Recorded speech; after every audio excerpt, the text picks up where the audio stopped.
Hello students, मैं सुलक्षणा पंचोली आपकी Hindi teacher. आज हम कक्षा 8 में अध्याय 12 का अध्ययन करेंगे, जो है हमारा सुदामा चरित। इसके कवि हैं नरोत्तम दास जी। प्रस्तुत कविता के अंदर कवि जो नरोत्तम दास जी है, उन्होंने कृष्ण और सुदामा के सच्ची मित्रता के बारे में हमको बताया है। मैं आपको इसके पाठ का सार बताती हूँ, उसके बाद इसके काव्यांशों का एक्सप्लेन करूंगी। सुदामा की आर्थिक दशा अच्छी नहीं थी, जबकि उनके मित्र श्री कृष्ण द्वारिका के राजा थे। सुदामा की पत्नी सुदामा को अत्यधिक अनुरोध करके श्री कृष्ण के पास सहायता हेतु भेजती है। जब सुदामा द्वारिका पहुंचकर श्री कृष्ण के राजमहल में जाते हैं, तो द्वारपाल उन्हें बाहर से रोक लेता है। वह श्री कृष्ण से जाकर कहता है कि बाहर कोई ब्राह्मण आया है जो बहुत दीन दिखाई पड़ता है। उसके सिर पर न पगड़ी है, न शरीर पर कुर्ता है, और न जाने किस गांव का है। उसकी धोती फटी है और अंग वस्त्र भी लटक रहा है। पैरों पर जूते का निशान तक नहीं है।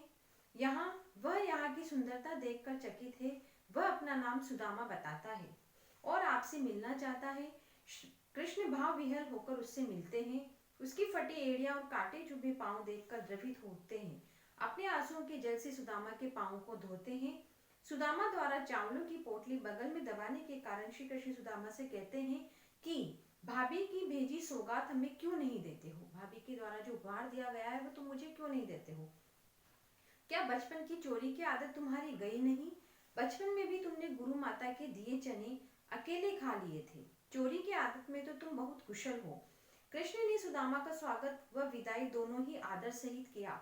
जब कृष्ण ने सुदामा की स्पष्ट रूप से कोई मदद न की, तो सुदामा को खींच आ गई, गुस्सा आ गया, और वह सोचता है कि बचपन में कृष्ण जरा सी दही भी घर घर मांगता फिरता था, और आज विपुल संपत्ति का मालिक बन गया है, तो क्या हुआ, किसी को कुछ दे नहीं सकता।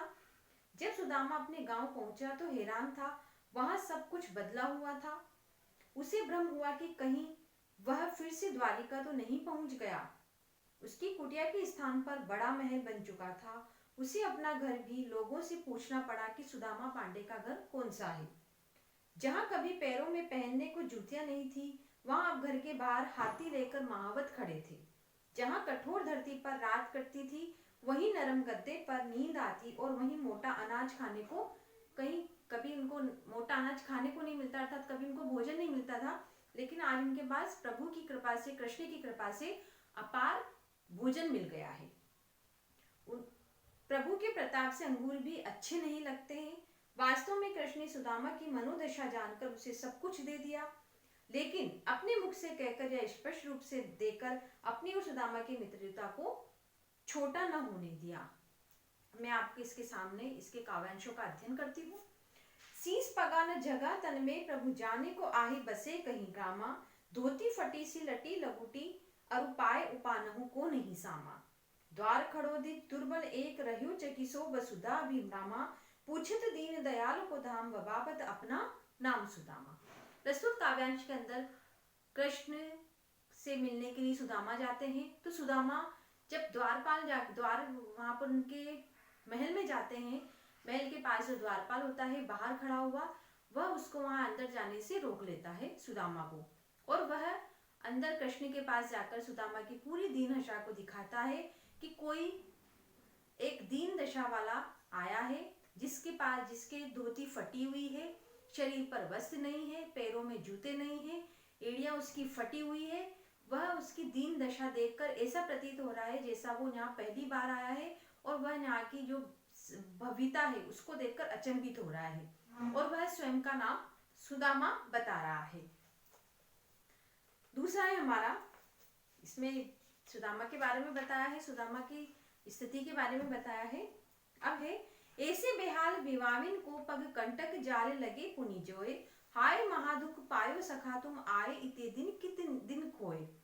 प्रस्तुत पाठ के अंदर, काव्यांश के अंदर जो कृष्ण भगवान है, कृष्ण है, वह सुदामा से बात करते हैं। जैसे सुदामा अंदर आते हैं तो सुदामा से बोलते हैं श्री कृष्ण कि ऐसे बेहाल विवाविन सो, अर्थात कि ऐसी फटी हुई एड़ियां हैं। उनको देखकर वह अचंभित होते हैं कि ऐसी फटी हुई एड़ियां हैं, पैरों में जूते नहीं है, पाँव में कांटे लगे हुए हैं। तो वो कृष्ण कहते हैं कि हाय महादुख पायो, तुमने इतना दुख पाया है। तुम आए इतने दिन कितने दिन खोए, तुम इतने दिन बाद आए हो, तुम इतने दिनों से कहाँ पर थे।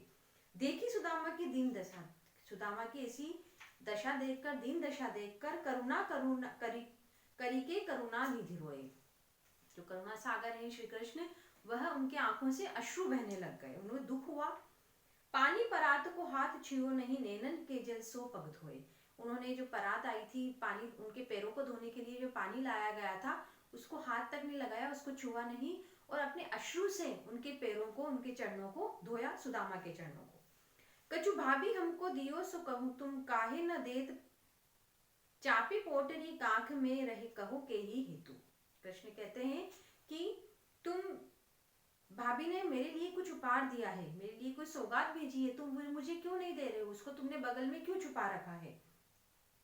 वो इस बात को याद रख करके, पुरानी बात जो थी, जो उनको गुरु माता ने चने दिए थे, जंगल में गए थे, तब उस बात को वो दोहराते हैं कि तुम्हारी ये जो चोरी करने की आदत है, ये तुम्हारी गई नहीं है।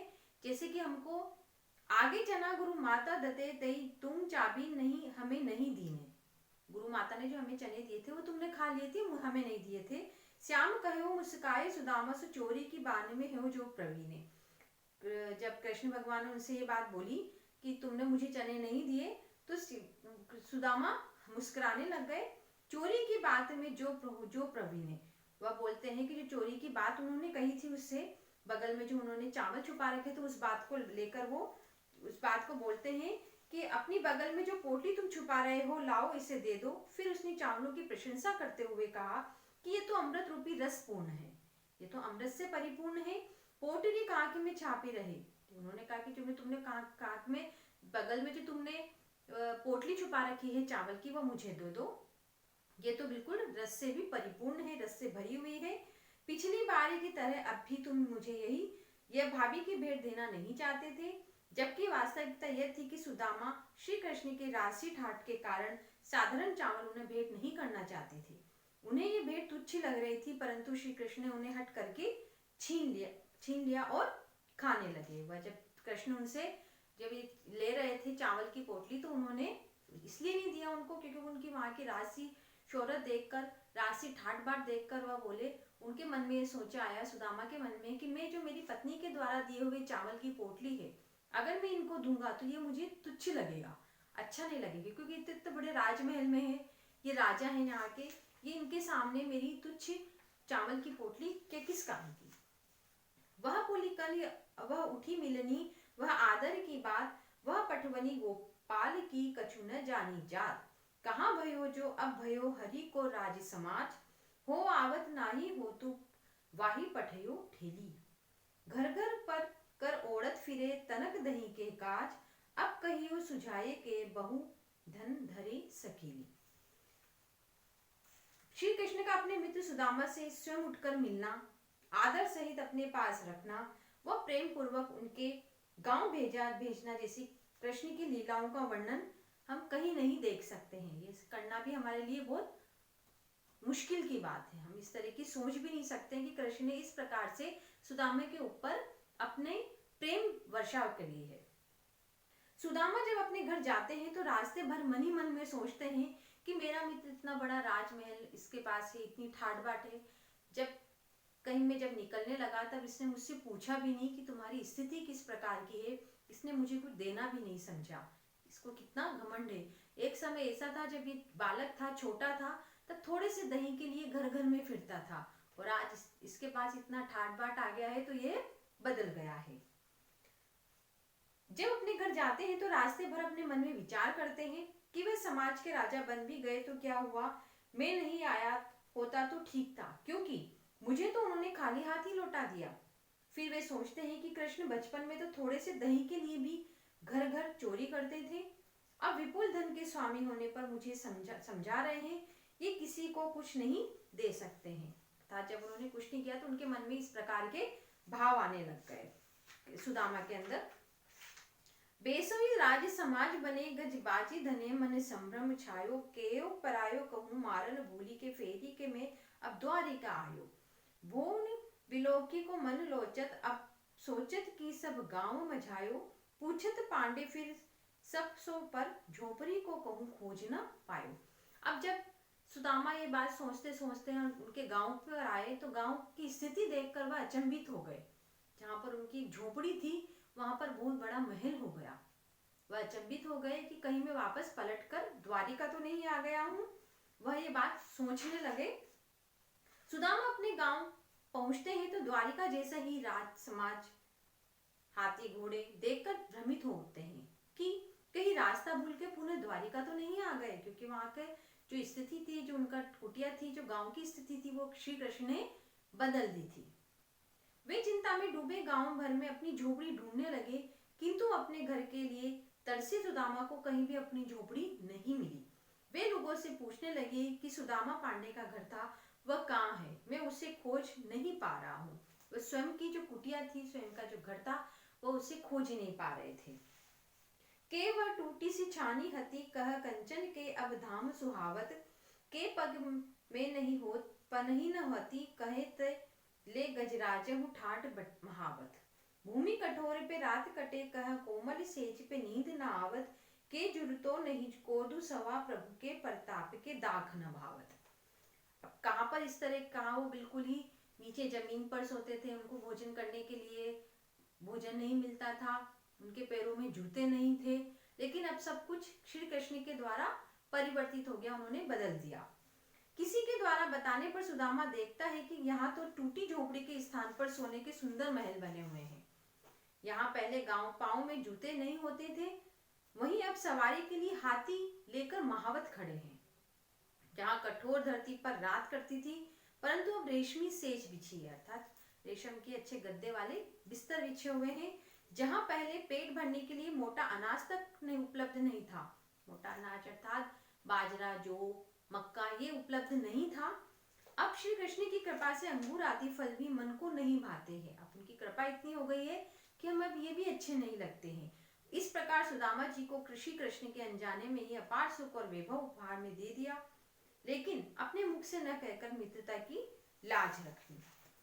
सुदामा तो उनके पास गए थे अपनी पत्नी के कहने पर कि वो उनकी कुछ सहायता कर दे, लेकिन उन्होंने, कृष्ण ने सहायता करी, लेकिन सुदामा को इस बात का आभास नहीं करवाया, उनको बताया नहीं है। और जब सुदामा द्वारिका से जा रहे थे, तब उन्होंने उनके जो गांव था उसको परिवर्तित कर दिया। तो स्टूडेंट्स, आप इस पाठ को पढ़िए, इस कविता को पढ़िए। Thank you.